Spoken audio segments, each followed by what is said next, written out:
Jazz is Love, the life and music of Mary Lou Williams. I'm Angela Alima O'Donnell, Associate Director of the Curran Center for American Catholic Studies, and we at the Curran Center are delighted to kick off African American History Month here at Fordham with an evening celebrating the music of one of jazz's great legends, Mary Lou Williams. Tonight's celebration focuses on music that, in Williams's words, comes out of suffering, the suffering of African American people. It is an astonishing fact that human beings are ingenious in discovering ways to make suffering bearable. The creation and practice of art is one of those ways. Music has been balm to the soul of African Americans from the days of slavery, through times of segregation, civil rights, and well into our present Black Lives Matter moment. African American music tells a story of suffering, but it also tells a story of endurance, triumph, recovery, joy, and love. All of the music I play is healing and spiritual music. Williams says, jazz is the healer of the mind and soul. In addition to celebrating this powerful genre of music invented by the African American imagination, we're also celebrating the work of Mary Lou Williams' deeply Catholic imagination.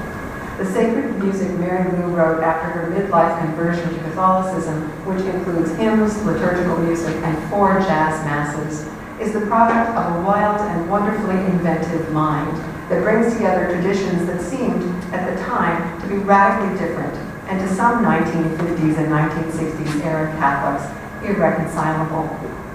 Williams, however, was a pioneer and was not to be dissuaded. She was ahead of her time, anticipating a new liturgical era that would be ignited by Vatican II, a progressive musical movement integrating various musical styles with liturgical forms.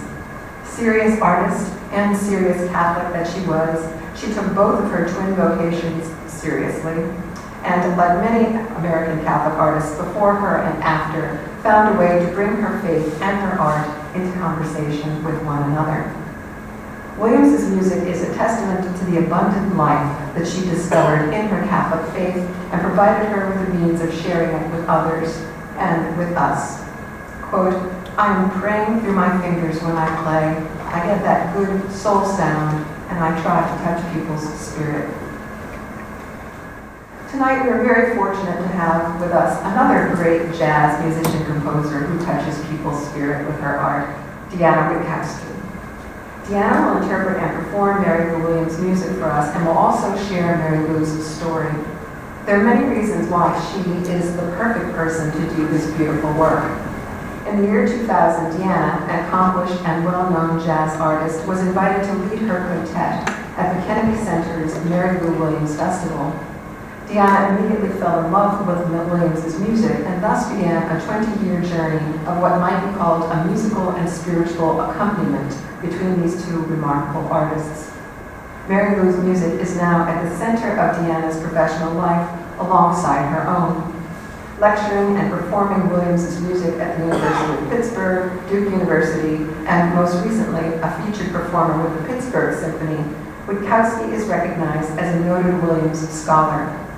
This past year, she took up residence in Pittsburgh, where Williams did much of her work, and devoted herself to researching Mary Lou's life in preparation for writing her upcoming biography, Mary Lou Williams, Music for the Soul, which will be published by the Liturgical Press as part of the People of God series at the end of this year.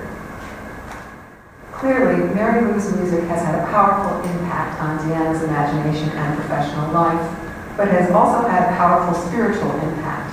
Deanna credits Mary Lou's music and her example of her faith with her own conversion to Catholicism some years ago. Like her mentor, Deanna also writes sacred music, in addition to secular music, including hymns, settings for the Psalms, and new interpretations of classic religious music. As music critics have noted, Deanna brings her innate sensitivity to text and to the human voice to her choral works. Her compositions have won multiple awards, and recent commissions have included new works for numerous choral festivals. Among my favorite of these pieces is her version of the classic hymn, "His Eye is on the Sparrow," written for Palmetto Girls to sing, and I hope she might perform that one for us this evening.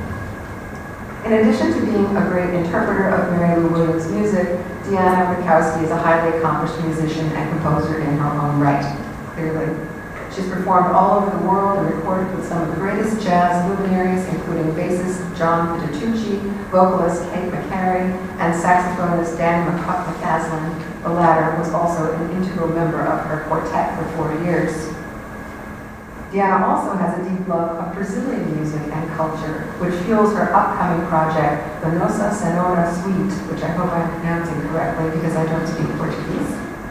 The suite will merge Afro-Brazilian expressions of the Virgin Mary with new compositions for Deanna's quartet, percussion, and 4 vocalists. As a 2018 Sacatar Institute Fellow, Deanna, who is bilingual in Portuguese, spent 2 months in Bahia, Brazil, visiting religious ceremonies and interviewing women who had particular devotion to the Virgin Mary. Deanna received a grant from the New York State Council of the Arts to fund this exciting project and plans to record the work next year in 2021. As with her mentor, Mary Lou Williams, connecting jazz with faith drives Deanna's imagination. Williams once stated, "Jazz is the greatest religion of them all. It's the healer of the mind and the soul. God reaches others through it to bring peace and happiness to those who know how to listen to it." Thank you for coming tonight to listen to it with us, and please join me in welcoming Deanna Witkowski.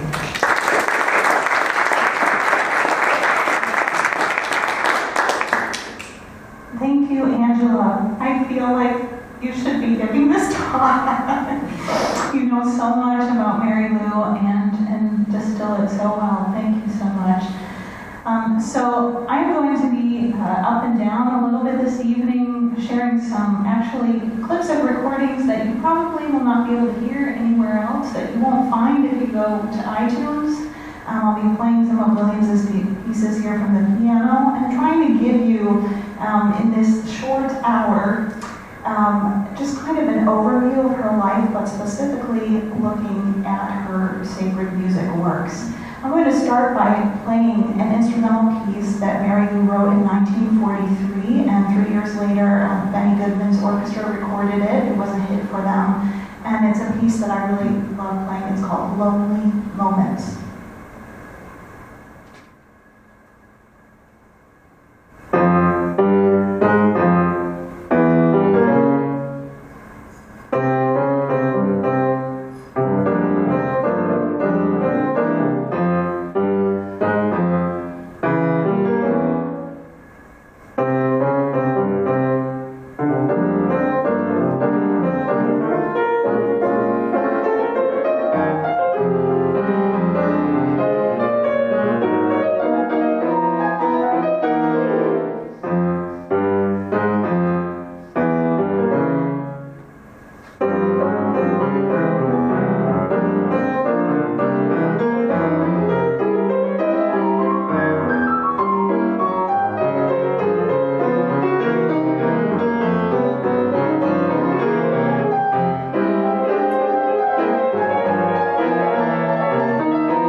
people I need to thank. Thank you to Angela for having me. But there's also some people who have been here before me on this campus, including Mary Lou, who I feel like I need to thank.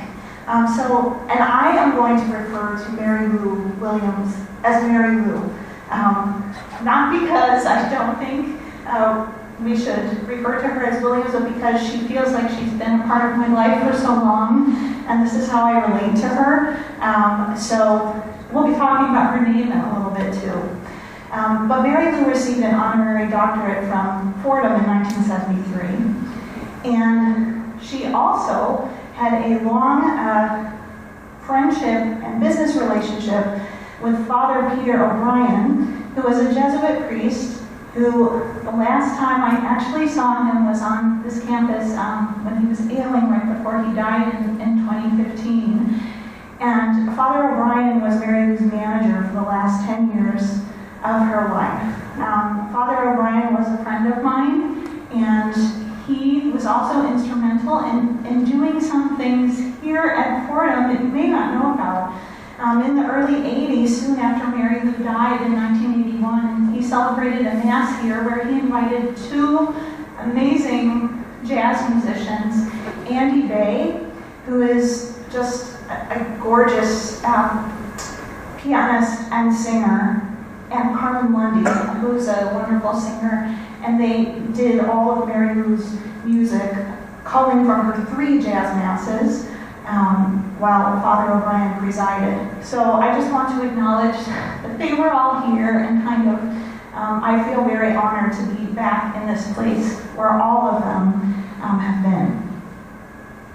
So Mary Lou was known by several different names, even to herself. She was born on May 8th of 1910 in Atlanta, Georgia, and her name then was Mary Elfreda Scruggs. Now, if you look on recordings from the 30s or even newspaper articles, Mary Lou is referred to as Mary Lou Burley. Her stepfather was a man named Fletcher Burley. Mary Lou Wynn, because she thought for years that her biological father was a man named Mose Wynn, who her mother, Virginia, had married just a couple months after Mary Lou was born. But Scruggs was really her given last name, and that was from her father, Joseph Scruggs, who stayed in Atlanta but did not stay with her family. Mary Lou was the second of 8 children. She was very close to her older sister, Mamie, who she lived with at some points in her life in Pittsburgh. But it was also Mary's stepfather, Fletcher, who became her closest relative, and the person who not only protected her, but who introduced her to the blues and boogie-woogie. So there's many stories. Mary Lou was a prolific interviewee, and she also wrote her story a lot. You will find it serialized in one particular magazine called Melody Maker from England in 1954. And she tells certain things a certain way. So at some points this evening, I'm going to tell you what Mary Lou said, and sometimes I'm going to interject a little more information that might give light on it. So 2 particular things that Mary Lou talked about from her first 3 or 4 years of her life when she was living in Atlanta that she felt shaped her whole musical journey were these. She was born with a veil, with a caul over her head. So part of the membrane when she was born was over her face. And in African American culture, W.E.B. Du Bois talks about this. There's very much a sense that because this is a rare occurrence, when a child is born with a veil, they are seen as having a gift of second sight. And Mary Lou was also told this story that this is what happened when she was born, and she often saw visions throughout her life. They were not always visions that were comforting, but they sometimes really led her to do certain things and make certain decisions. There's also a sense with being born under a veil of not being seen, of not being totally seen for who you are, but being able to see beyond just regular vision. Mary Lou also talked about that when she was 3 years old, her mother, Virginia, who worked as a domestic during the weekdays and could only see her family on the weekends to be home with them. So on the weekends, Virginia would play organ at a church in Atlanta. And she also had a pump organ in the house. So Mary Lou said that when she was 3 years old, her mother is holding her on her lap while she's playing organ.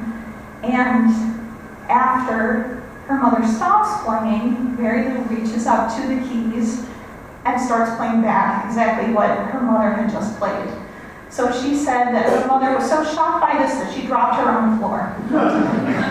She tells this story a lot.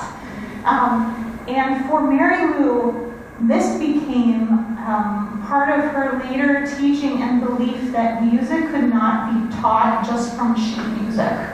That was something that, especially with music such as jazz that comes from an oral tradition, it was something that had to be felt and something that had to be learned by hearing and practice. So when Mary Lou was, it's not certain, but when she was 4 or 5, she moves with her family to Pittsburgh. And if you see here, I know this isn't behind me, but I have a few slides. This is a picture from a beautiful mural that's along a bus line in Pittsburgh. I would just be going along on the bus when I was there for 7 weeks this fall, and all of a sudden I'd be like, oh, there's Mary Lou. she's there on the street. So this is one of those images that I really love from Pittsburgh. But so this would have been in 1914 or 15, because she was born in 1910, when her family goes to Pittsburgh, and this is also kind of the tail end of the Great Migration. So the neighborhood that her family comes to initially is a racially mixed neighborhood. It's not all African American or all Irish, it was a mix. And she talks about remembering having a brick be thrown through one of the windows in her house. And how part of her mission, once she realized she had this musical gift and she saw this kind of division in the neighborhood, when she started playing at people's homes in her community, she felt that she was spreading love in the community. So that was very much an early part of her mission, was to spread love. Now Mary Lou learned a lot of music by ear. She always said that her mother never let a teacher come near her, because when her mother had taken some type of keyboard lessons when she was a child, she had lost her ability to improvise.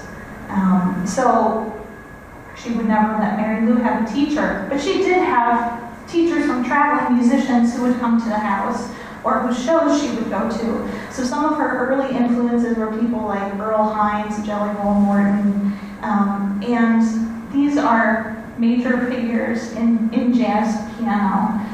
Another person who kind of stayed in Mary Lou's mind, I think, is an image of who she wanted to be when she grew up, was primarily a blues pianist named Lovey Austin. And Lovey Austin came through Pittsburgh often and played at certain theaters there. And Mary Lou saw her playing in an orchestra pit, and she says that Lovey was writing music with her right hand and smoking a cigarette with her left hand. And that became an image of something that Mary Lou wanted to do, and something that she did. She did smoke. She was able to do many different things at the same time. But while she is just very young, like 7 or 8, her stepfather, Fletcher, starts taking her out. She says that secretly he wraps her in his big overcoat and starts taking her to card games where they have pianos. So remember, this is a whole different era where pianos were more common in people's homes, in different places that you wouldn't necessarily see a piano now. So Fletcher would bring Mary to a card game and have a jar that he would ask everyone to put money in, and then Mary would sit down and play songs that he had sung for her, that she had heard other pianists play. So she was completely self-taught. She also got to be very well known in Pittsburgh for just doing solo gigs, not just in her neighborhood, but for people like the Mellons.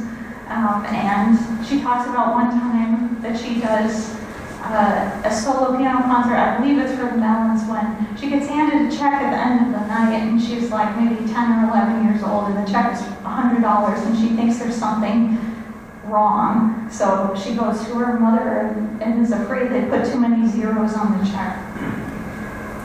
While Mary is in high school, she starts going on the road professionally. So she's only about 15 years old at this point. She goes on the road with a couple of different bands that mostly play in the southeastern part of the U.S. There was something that was known as the TOBA, the Theater Owners Booking Association Circuit, and TOBA. I suppose I can see this here, even though I know this is a Jesuit university. But the way this acronym was known for the musicians was tough on black asses. And it's because of the kind of venues they played and the kind of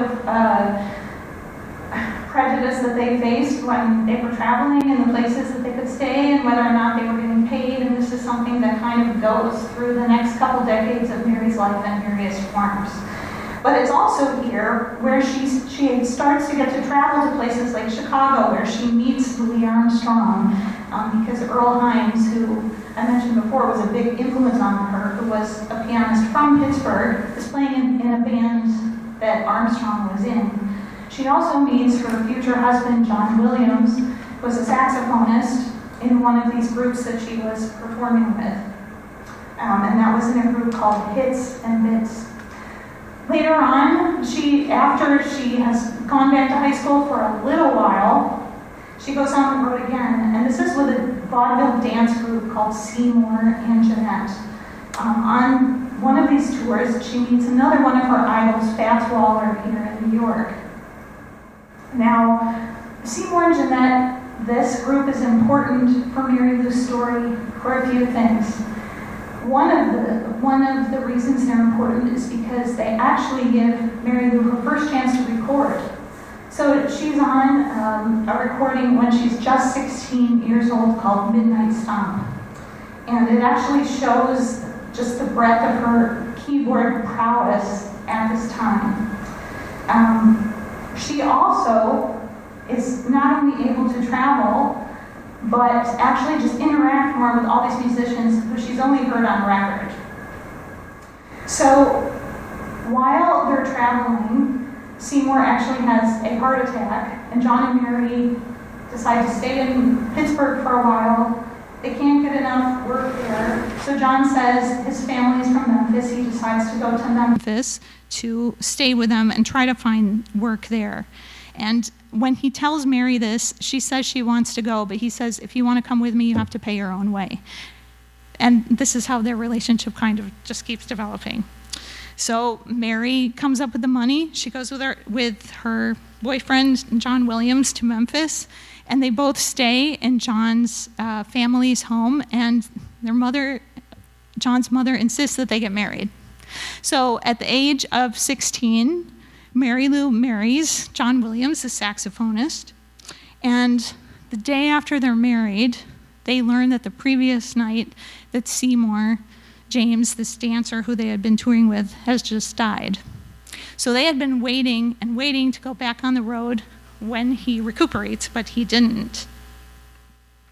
So basically, there's a period of about 2 years where they're just kind of going back and forth between different cities, piecing work together. Mary Lou gets to go to New York. She gets to play with some of Duke Ellington's musicians, calls it the best week in her life, but she doesn't find enough work here, so she can't stay.